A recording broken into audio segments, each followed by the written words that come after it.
Assalamualaikum warahmatullahi wabarakatuh. Salam sejahtera buat Sobat Lin Whitening dimanapun berada. Oke, Bim akan lanjutkan cerita Ye-chan-nya. Tapi seperti biasa, bantu tekan tombol like dan berkomentar juga. Terima kasih sesudah dan sebelumnya. Oke, kita berada di Bab 1166 sampai bab 1170. Dia berhasil melewatinya dan mendapat dukungan dari semua nyonya rumah, memungkinkan Xiao Weiwei berhasil mengambil langkah pertama untuk mengambil alih perusahaan etiket Sang Mei. Setelah dia sibuk di perusahaan hingga larut malam, dia nyaris tidak naik bus terakhir, menyeret tubuhnya yang kelelahan, dan kembali ke Thomson Yipin Villa. Sejak Xiao Weiwei pergi bekerja, keluarga Xiao hampir tidak pernah kelaparan, dan keluarga itu kurang lebih menyiapkan sedikit nasi. Saya tidak berani mengatakan bahwa wanita tua Xiao, Xiao Changqian, dan Xiao Hailong, dua orang yang tidak berguna, bisa makan sayur dan daging. Setidaknya mereka lapar. Sepanci nasi putih bisa dikukus hingga hampir tidak bisa memuaskan rasa lapar. Saat Xiao Weiwei pulang, Nyonya Xiao baru saja selesai menyajikan Xiao Changqian dan Xiao Hailong serta makan nasi putih. Ia mencuci setengah mangkuk nasi dengan air mendidih, menaburkan sedikit garam di dalamnya, dan memakannya sendiri. Melihat kembalinya Xiao Weiwei, dia tidak bisa menahan diri untuk mengeluh. "Weiwei, kenapa kamu pulang terlambat hari ini? Aku di rumah sendirian melayani ayah dan saudara laki-lakimu, dan aku kelelahan sampai mati. Jadi kamu tidak menyuruh kembali pulang kerja lebih awal untuk membantuku, Xiao?" Weiwei berkata sedikit meminta maaf. "Maaf nenek, ada banyak hal di perusahaan, jadi butuh waktu lebih lama." Wanita tua Xiao berkata dengan tidak puas, "Bukankah itu hanya untuk menjadi wanita yang etiket? Saya kembali dengan membawa uang, bagaimana bisa selarut ini?" Xiao Hailong yang sedang berbaring di tempat tidur tidak bisa menahan diri untuk tidak berkata, "Ya, Weiwei, saya benar-benar ingin makan asam mangkuk telur yang diawetkan dan bubur daging tanpa lemak hari ini. Dan saya berkata bahwa saya akan menunggu Anda mendapatkan uang lebih awal. Setelah membayar uang, saya pergi membeli setengah kati daging babi dan 2 telur yang diawetkan. Tetapi saya telah menunggu sampai sekarang." Xiao Changqian, yang berbaring di samping Xiao Hailong, menghela nafas, dan berkata, "Weiwei, ayah, aku sudah mengalami kram selama 2 hari, dan sangat sakit ketika aku mendapatkannya, dan tidak kunjung sembuh. Lebih baik sebentar lagi. Sepertinya saya kekurangan gizi dan kekurangan kalsium selama periode ini. Bisakah kamu memikirkan cara untuk membeli sekotak tablet kalsium untuk ayah?" Melihat penampilan menyedihkan ayah dan kakak laki-lakinya, Xiao Weiwei merasa sangat tertekan. Dia benar-benar ingin memberitahu mereka semua tentang pengalamannya hari ini, dan memberitahu mereka bahwa Ye Chen memberi dirinya kesempatan bagus untuk mengelola perusahaan yang membayar gaji bulanannya sendiri, sebesar 10.000 yuan. Namun, ketika dia memikirkan pengakuan Ye Chen bahwa dia tidak ingin membuat masalah tambahan dan tetap diam, dia menahan dorongan tersebut, menekan masalah tersebut, dan berkata, "Ayah, saudaraku, jika kalian berdua bersikeras, perusahaan akan menyesuaikan diri. Situasi untuk saya mendapat pekerjaan dan meminta saya menjadi manajer. Gaji bulanan saya bisa 10.000 yuan. Saya akan meminta akuntan besok untuk mendapatkan gaji setengah bulan di muka. Dan kemudian saya pasti akan meningkatkan taraf hidup keluarga kami." Kondisinya, Xiao Changqian sangat terkejut. Dia bertanya, "Weiwei, apa yang kamu katakan itu benar? Apakah kamu benar-benar seorang manajer di perusahaan?" Xiao Hailong juga bertanya dengan tergesa-gesa, "Weiwei, apakah kamu benar-benar memberi saya 10,000 yuan sebulan?" Xiao Weiwei mengangguk, dan berkata dengan serius, "Ini benar-benar 10.000 yuan sebulan." Kemudian, dia mengeluarkan iPhone terbaru yang dibelikan Marvin Ye untuknya, dan berkata dengan penuh rasa terima kasih, "Bos melihat bahwa saya memilikinya. Ini merepotkan untuk memiliki ponsel dan bekerja, jadi aku secara khusus memberiku satu." Aku pergi, Xiao Hailong tiba-tiba menjadi bersemangat, dan berseru, kakak kamu akan menjadi sangat sukses. Jika Anda memiliki terlalu banyak ponsel, bos Anda akan memberikannya segera setelah dia berkata, itu benar-benar murah hati. Wanita tua Xiao juga menangis karena kegembiraan, dan dia berkata dengan isak tangis di mulutnya, jika Wei Wei bisa benar-benar mendapat 10.000 yuan sebulan, lalu ini lebih dari 300 sehari, dengan begitu banyak uang, kehidupan keluarga kita akan jauh lebih baik. Setelah berbicara, wanita tua Xiao menghitung, daging babi saat ini hanya sekitar 20 yuan per kati, dan nasi biasa adalah satu kati sekitar 3 yuan. Keluarga kami beranggotakan 4 orang, satu kati daging babi, 2 kati beras, dan beberapa sayuran sehari. Biaya makanan paling banyak 70 atau 80 yuan, dan beberapa botol susu setiap hari untuk menambah kalsium. 101 yuan sudah cukup, dan Changgan dan Hailong juga dapat minum sedikit obat untuk mempercepat pemulihan. Bahkan jika Anda menghabiskan tambahan 100 yuan sehari, masih ada saldo 100. Xiao Hailong menangis, nenek, aku akhirnya bisa makan daging setiap hari. Ya, Nyonya Xiao menghela nafas, lalu berkata, saat kamu dan ayahmu pulih, kalian berdua akan mendapatkan pekerjaan.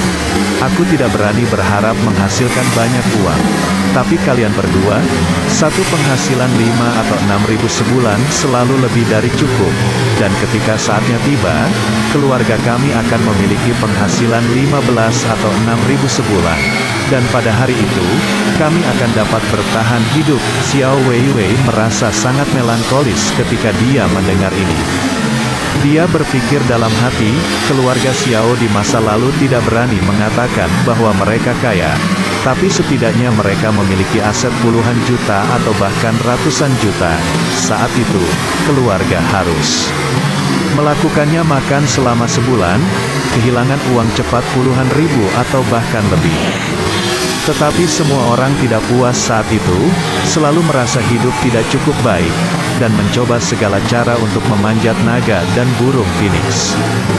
Sekarang, setelah melalui banyak hal, kebutuhan hidup keluarga juga menurun drastis. Dulu, tidak peduli seberapa enak makanannya, saya tidak puas. Tapi sekarang, sebagai selama aku bisa makan daging setiap hari dan memiliki sedikit tabungan setiap hari, aku bisa tinggal di rumah, di mata orang-orang, ini sudah merupakan hari impian, meski sedih memikirkannya. Itu sungguh ironis. Ketika memikirkan hal ini, Xiao Weiwei muncul bersama Ye Chen. Saya berpikir dalam hati, orang-orang seperti Ye Chen adalah yang paling rendah hati. Bahkan di hari-hari termiskin, mereka dapat hidup dalam keterpurukan kehidupan di bumi. Ketika dia menjadi Tuan Ye, yang dikagumi oleh semua orang di kelas atas Jinling, dia tidak akan melupakan niat aslinya, hidup bersama Xiao Churan dengan cara yang membumi. Pada titik ini, dia mengeluarkan ponselnya dan diam-diam menambahkan WeChat Ye Chen. Ye Chen baru saja makan saat ini, Qin Gang memanggilnya panggilan suara, dan setelah terhubung, dia berkata dengan hormat, Tuan Ye, Aoswei memberitahu saya bahwa Anda meminta saya untuk menghibur semua orang di rumah. Saya tidak tahu kapan Anda akan melakukannya lebih nyaman. Marvin Ye berkata, ini sudah hari Kamis, jadi mari kita putuskan untuk sementara pada Jumat malam, bagaimana menurut Anda? Qin Gang berkata dengan hormat, lain kali baik-baik saja, semuanya tergantung pada waktu Tuan Ye. Ye Chen bersenandung, dan berkata, kalau begitu atur pada Jumat malam, dan bantu saya mengundang semua orang. Menghadap Xiao Weiwei, Ye Chen tidak banyak berpikir.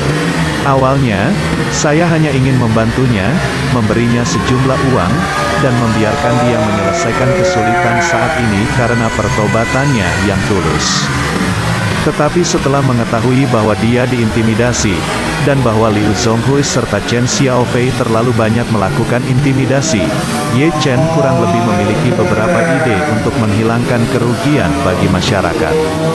Oleh karena itu, dia mengikutinya dan menyerahkan perusahaan etiket Sangmei Liu Zhonghui kepada Xiao Weiwei untuk mengoperasikannya. Namun, Ye Chen masih waspada dan peduli terhadap Xiao Weiwei di dalam hatinya. Jadi dia menetapkan kepada Xiao Weiwei bahwa meskipun dia harus mengelola seluruh perusahaan, dia hanya bisa mendapatkan gaji bulanan sebesar 10.000 yuan.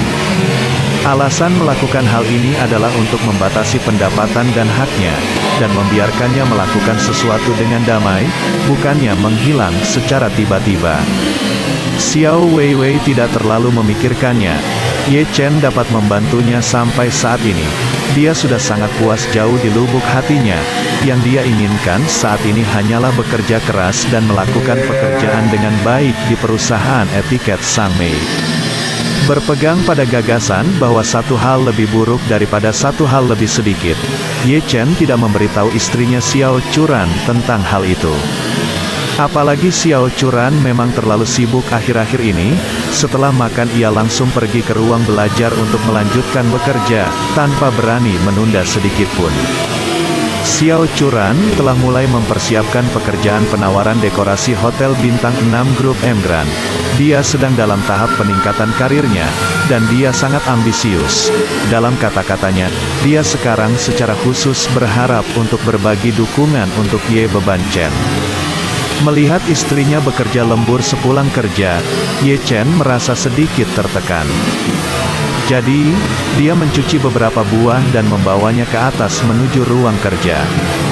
Di ruang belajar, Xiao Churan sibuk menggambar gambar desain di depan komputer di atas meja. Melihatnya berkonsentrasi, Ye Chen takut kemunculannya yang tiba-tiba akan membuatnya takut. Jadi dia terbatuk ringan untuk menarik perhatian Xiao Churan. Batuk, batuk, Churan. Mendengar suara itu, Xiao Churan kembali menatap Ye Chen, dan berkata sambil tersenyum, suamiku, mengapa kamu ada di sini? Ye Chen berjalan ke arahnya, meletakkan buah di atas meja, dan berkata, saya mencuci beberapa buah untuk Anda, sehingga Anda bisa makan lebih banyak. Bekerja di depan komputer begitu lama setiap hari, Anda akan terkena radiasi sampai batas tertentu.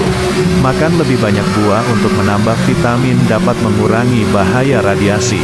Xiao Churan tersenyum manis dan berkata, terima kasih, suamiku. Setelah selesai berbicara, dia mengambil stroberi terbesar dan paling merah dari piring buah, memasukkannya ke dalam mulut Ye Chen tanpa memakannya sendiri, dan berkata sambil tersenyum, suamiku, kamu harus makan ini. Ye Chen tersenyum dan berkata, aku sudah memakannya, kamu bisa memakannya sendiri, jangan khawatirkan aku.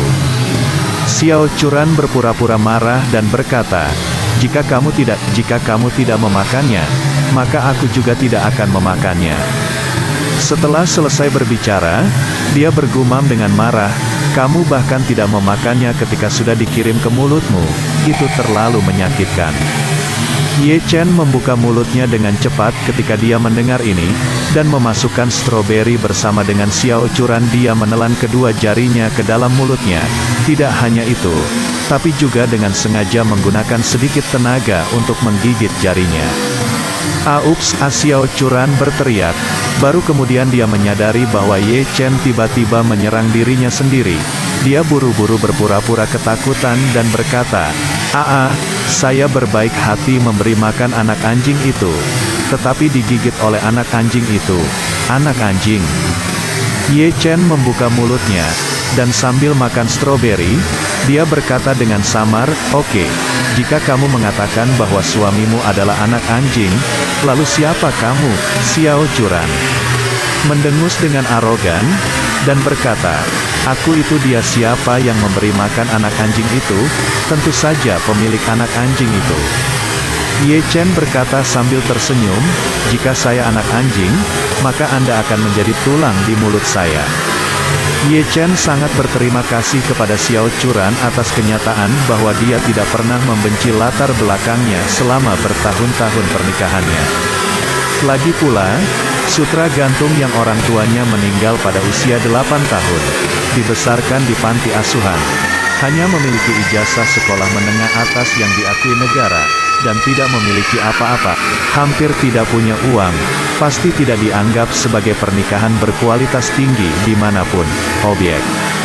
Namun, dia, kecantikan nomor 1 di Jinling, menikah dengannya tanpa keluhan, dan dia menikah selama 4 tahun.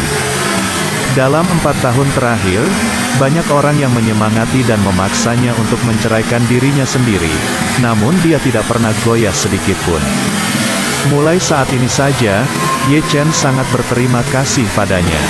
Baru-baru ini, Ye Chen juga ingin mencari kesempatan untuk mengakui pengalaman hidupnya kepada Xiao Churan. Tetapi ketika dia berpikir bahwa balas dendam orang tuanya belum terbalas, dan bahkan penyebab kematian mereka belum diketahui, dia menjadi ragu-ragu. Sekarang, yang bisa dia temukan hanyalah aliansi anti daun. Ketika orang tuanya masih di Yanjing, aliansi anti-Ye memang melakukan banyak hal terhadap mereka. Namun dalam ingatan masa kecilnya, orang tuanya memutuskan untuk meninggalkan keluarga Ye bukan karena aliansi anti-Ye, tetapi karena ayahnya, Ye Changning, dia bertengkar hebat dengan kakeknya Ye Zongquan karena sesuatu. Setelah pertengkaran itu, orang tuanya memutuskan untuk meninggalkan keluarga Ye dan keluarga beranggotakan 3 orang itu datang ke Jinling untuk menjalani kehidupan biasa. Namun, tidak lama setelah datang ke Jinling, orang tuanya meninggal secara tidak terduga. Namun, Ye Chen selalu percaya bahwa kematian orang tuanya bukanlah sebuah kecelakaan, dan pasti ada pembunuh di baliknya. Hanya saja dia kini tidak tahu siapa yang membunuh orang tuanya. Pertama, dia tidak tahu apakah keluarga Ye adalah musuh atau teman. Kedua, dia tidak tahu peran apa yang dimainkan keluarga Su dalam masalah ini. Sekali lagi, dia teringat Tang Sihai mengatakan bahwa ayahnya telah menyinggung keluarga Rothschild yang mendominasi Eropa dan Amerika. Jadi dia tidak bisa memastikan apakah keluarga Rothschild lah yang membunuh orang tuanya. Ada serigala di depan, harimau di belakang, dan binatang buas di seberang lautan. Meskipun Ye Chen memiliki kekuatan sekarang, dia masih merasa seperti berjalan di atas es tipis. Keluarga Ye memiliki aset yang terbuka, tersembunyi, dan tersembunyi.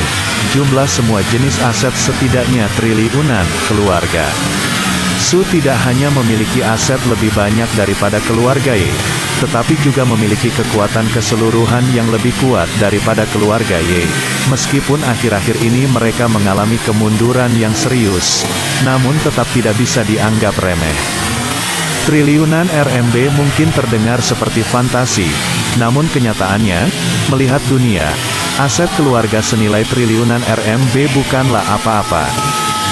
Jeff Bezos, pendiri Amazon, menempati urutan pertama dalam daftar orang terkaya di dunia. Aset pribadinya setara dengan RMB telah melampaui triliunan.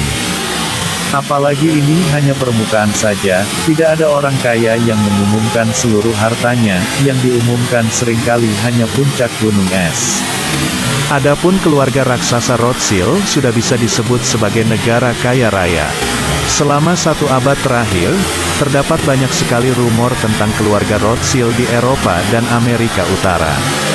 Ada yang mengatakan mereka menguasai separuh Eropa, ada pula yang mengatakan lebih dari separuh Eropa, bahkan separuh Amerika berada di bawah kendali mereka. Mereka ada hampir di mana-mana di Eropa dan Amerika Serikat. Mereka memiliki bank-bank paling menguntungkan, kilang minyak paling menguntungkan, kelompok pelayaran terbesar, dan bahkan perusahaan militer terbesar. Transportasi kereta api yang mendorong revolusi industri di Eropa dan Amerika juga berada di bawah kendali keluarga ini. Sedangkan mineral berharga seperti emas dan berlian adalah kekuatan tradisional mereka. Diperkirakan secara kasar, aset seluruh keluarga setidaknya mencapai triliunan dolar. Dengan kata lain, Ukuran aset Rothschild 10 kali lipat lebih besar dari aset keluarga Ye. Yang lebih menakutkan lagi adalah bahwa Rothschild, sebagai keluarga Yahudi kuno, memiliki pengaruh yang besar di kalangan politik Eropa dan Amerika. Para petinggi di Wall Street, hampir semuanya adalah orang Yahudi tanpa kecuali. Seluruh garis hidup Amerika Serikat hampir seluruhnya ada di tangan mereka. Jadi, keluarga seperti itu bahkan dapat memicu perang antar negara di balik layar. Di depan keluarga-keluarga ini, aset dan kekuatan Ye Chen saat ini tidak layak disebutkan sama sekali. Jika saat ini identitasnya bocor ke dunia luar, dia tidak tahu badai apa yang akan ditimbulkan. Dalam keadaan seperti itu, Ye Chen benar-benar tidak berani curhat pada Xiao Churan. Dia merasa setidaknya dia harus menunggunya untuk mengetahui penyebab kematian orang tuanya, mencari tahu apakah keluarga Ye adalah musuh atau teman, dan mencari tahu apakah dia dan keluarga Rothschild memiliki kebencian yang mendalam. Xiao Churan tidak tahu apa yang dipikirkan suaminya di sampingnya saat ini. Dia berkata dengan wajah penuh kerinduan sambil memakan buah tersebut, "Suamiku, jika aku bisa memenangkan proyek ini, kamu tidak perlu terlalu stres dalam pekerjaan masa depan ya." Ye Chen berkata dengan serius, "Saya tidak memiliki tekanan apapun, mudah bagi saya untuk menghasilkan uang sekarang. Jadi Anda tidak perlu memiliki tekanan apapun. Jika proyek ini terlalu melelahkan, maka jangan berpartisipasi dalam penawaran. Jika Anda siap menawar, hanya saja saya sangat lelah. Jika saya benar-benar memenangkan proyek ini, saya khawatir itu akan lebih melelahkan." Xiao Churan berkata sambil tersenyum, "Jika Anda lelah, kamu pasti lelah. Kamu tidak bisa menolak untuk berkembang karena kamu takut lelah. Jika perusahaan bisa menjadi lebih besar dan kuat, kedepannya saya bisa membagi banyak pekerjaan dan berkonsentrasi pada manajemen sendiri. Kalau begitu, saya tidak akan terlalu lelah. Yang paling melelahkan adalah model studio. Saya bos dan karyawan, dan saya harus melakukan semuanya sendiri." Ye Chen mengangguk setuju. Itu benar. Hal yang paling menakutkan adalah bahwa kedua identitas itu akan bercampur menjadi satu. Xiao Churan tersenyum tipis dan berkata, "Oke, kamu tidak perlu merasa kasihan padaku. Aku akan terus mengambil gambar di sini. Kamu kembali ke kamar tidur dan istirahat dulu." Ye Chen berkata, "Baiklah, istriku, kamu sibuk dulu. Aku tidak akan mengganggumu. Ingatlah untuk meneleponku jika kamu butuh sesuatu." Saat ini, di bagian rawat inap Rumah Sakit Rakyat Jinling. Sebagai rumah sakit umum terbaik di Jinling dan bahkan seluruh provinsi, rumah sakit ini selalu penuh setiap saat. Tidak peduli departemen mana, ranjang rumah sakit tidak pernah kosong. Tidak hanya penuh dengan orang yang tinggal di sini, namun banyak pasien yang masih mengantri di rumah menunggu tempat tidur rumah sakit untuk dirawat di rumah sakit. Di unit perawatan intensif Departemen Nefrologi, terbaring di ranjang rumah sakit adalah seorang pria tak sadarkan diri dengan selang di sekujur tubuhnya, berusia sekitar 50 tahun. Duduk di samping ranjang rumah sakit adalah seorang wanita paruh baya dengan usia yang sama. Penampilan wanita ini 5 poin mirip dengan Wang Dongshui. Di luar unit perawatan intensif, terdapat ruang tamu kecil dan tempat istirahat untuk anggota keluarga. Karena merupakan unit perawatan intensif dengan kondisi terbaik, tata ruang internal sangat mirip dengan suite hotel. Saat ini, ada 2 orang pemuda berdiri di ruang tamu, seorang pria dan seorang wanita. Wanita itu adalah Wang Dongshui, wakil ketua Emgrand Group, dan di seberangnya adalah seorang pria kulit putih berambut pirang dengan hidung bengkok. Begitu Wang Dongshui menutup panggilan telepon Ye Chen, pria berhidung bengkok itu berbicara bahasa Mandarin di bawah standar dan berkata kepada Wang Dongshui dengan senyuman di wajahnya, "Dongshui, menurutku kondisi paman tidak akan tertunda terlalu lama. Kuasa hukum dengan jelas melarang penjualan organ, dan sekarang tidak ada yang bisa menemukan pasangan yang cocok untuk paman kecuali saya." Wang Dongshui memandangnya dan memohon dengan getir, "Walter, saya mohon Anda membantu saya demi teman sekelas saya. Izinkan saya membuat antrean. Berapa biaya sumber ginjal yang Anda hubungi di Amerika Serikat? Anda tidak berpikir bahwa saya telah melakukan begitu banyak upaya hanya untuk membuat perbedaan bagi Anda, bukan? Kemudian, dia berkata dengan sangat serius, Dong Sui, sebenarnya aku sangat menyukaimu ketika aku masih menjadi teman sekelas. Tetapi pada saat itu, aku belum mandiri secara finansial, aku juga tidak mengambil alih urusan keluarga. Keluargaku tidak mengizinkanku untuk menemukannya seorang wanita asing. Jangan berani-berani mengejarmu di bawah hidung mereka.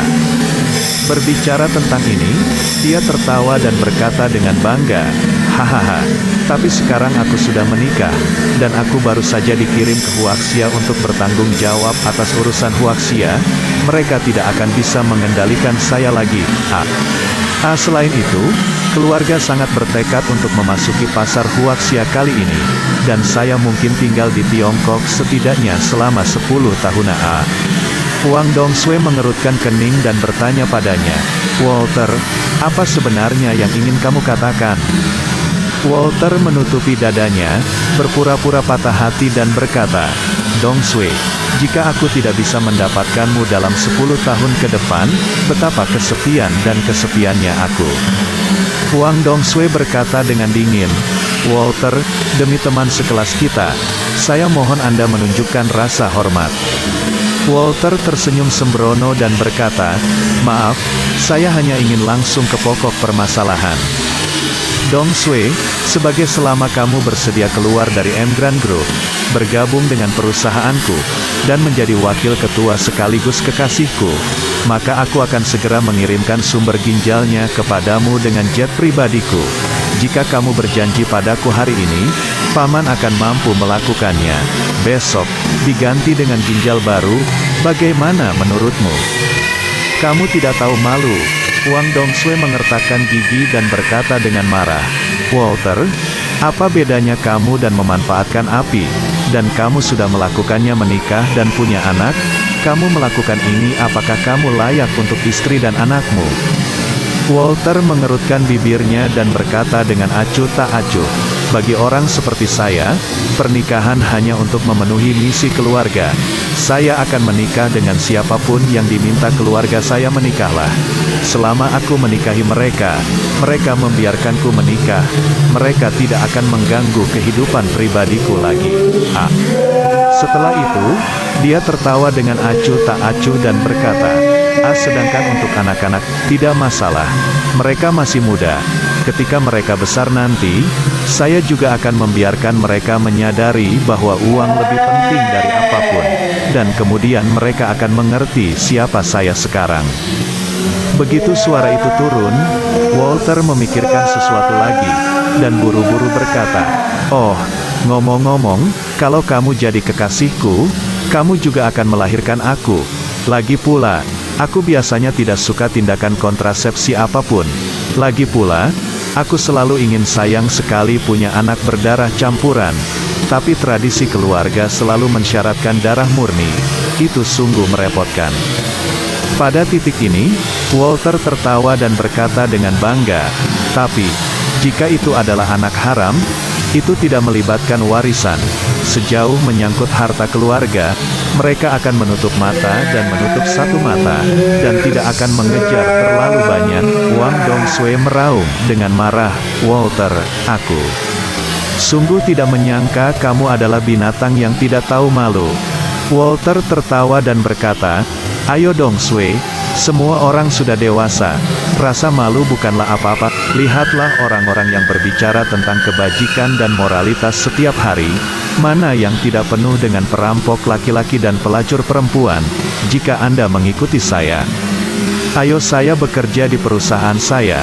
Gunakan pengalaman real estate Anda yang dikumpulkan di Emgrand Group dan informasi rahasia yang Anda miliki di Emgrand Group untuk membantu saya memperluas pasar Cina. Maka saya akan memberi Anda 2 kali lipat gaji Emgrand Group, dan memberi Anda gaji tahunan tambahan, bonus 5 juta. Dengan cara ini, penghasilan tahunan Anda akan menjadi 10 hingga 20 juta.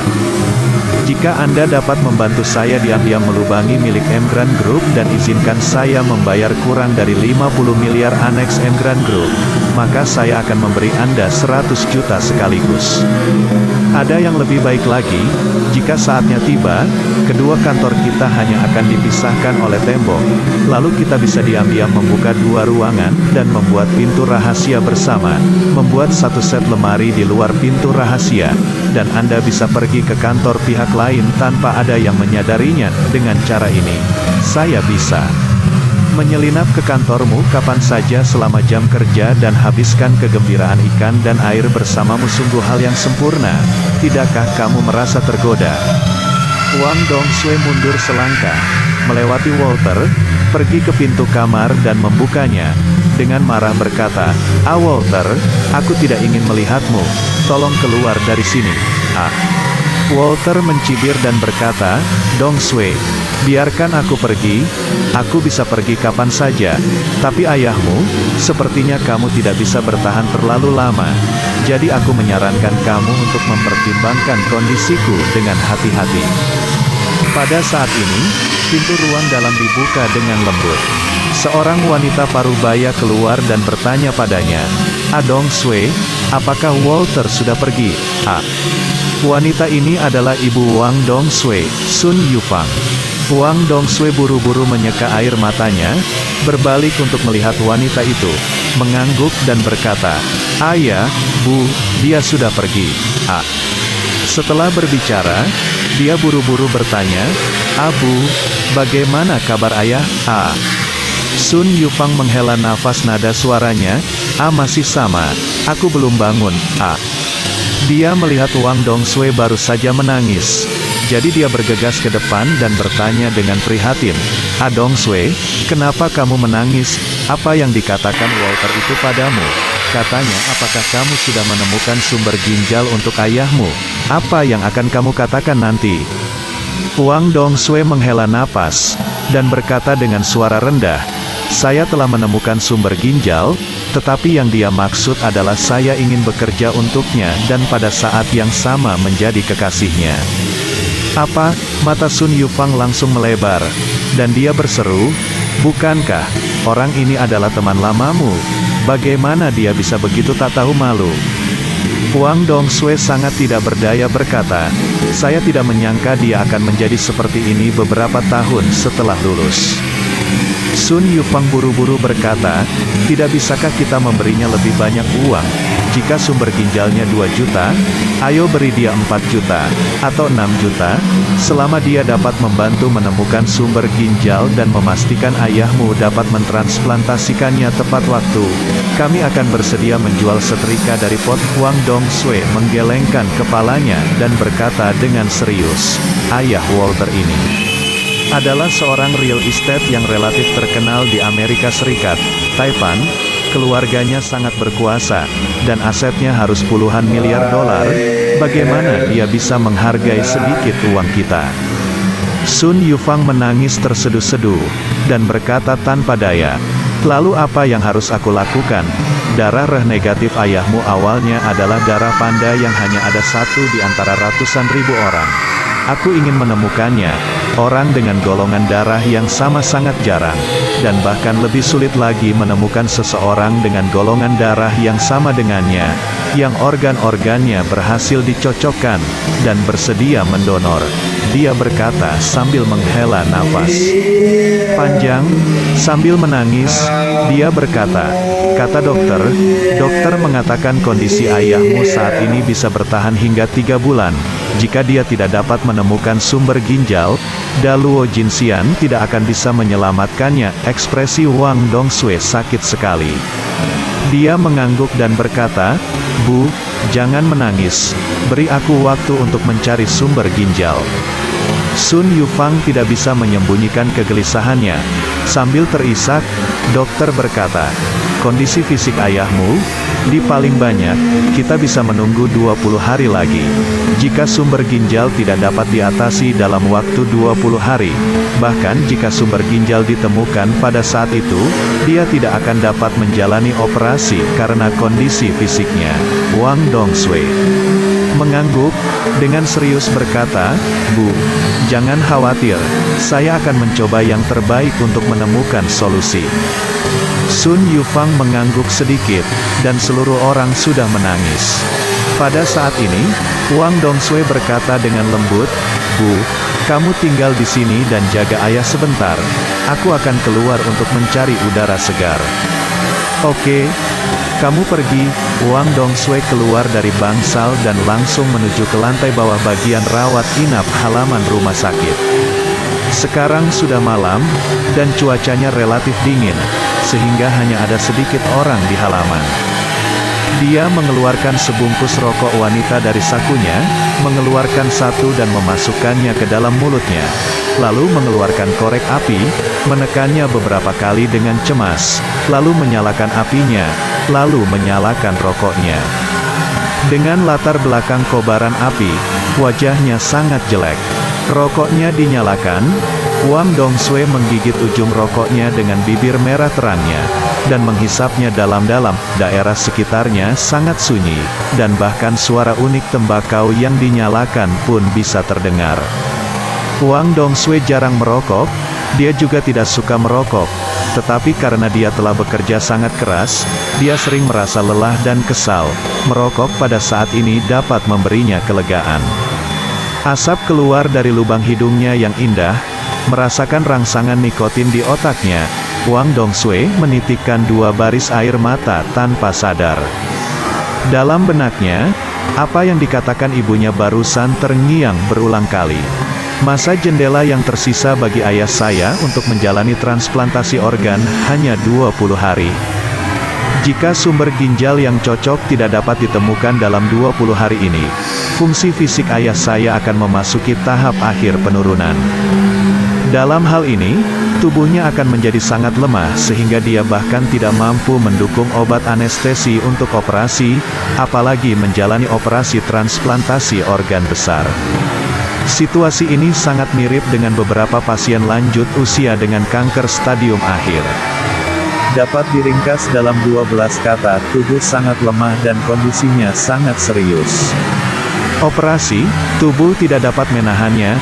Kemoterapi, tubuh tidak dapat menahannya lagi. Pada akhirnya, tidak ada jalan lain selain menerapkan perawatan paliatif. Terus terang, ini berarti menghentikan pengobatan dan beralih ke obat penghilang rasa sakit untuk membantu pasien menghilangkan rasa sakit di tahap akhir kehidupan. Ayah Wang Dongsui baru berusia 50-an. Bagi Wang Dongsui, dia tidak dapat menerima ayahnya meninggal di usia yang begitu muda. Namun, peluang untuk menyelamatkan ayahnya saat ini sangat kecil sehingga membuat orang putus asa. Setelah rokoknya habis, tanpa sadar dia menyalakan rokok lagi, dan kata-kata Walter kembali terlintas di benaknya. Bersambung.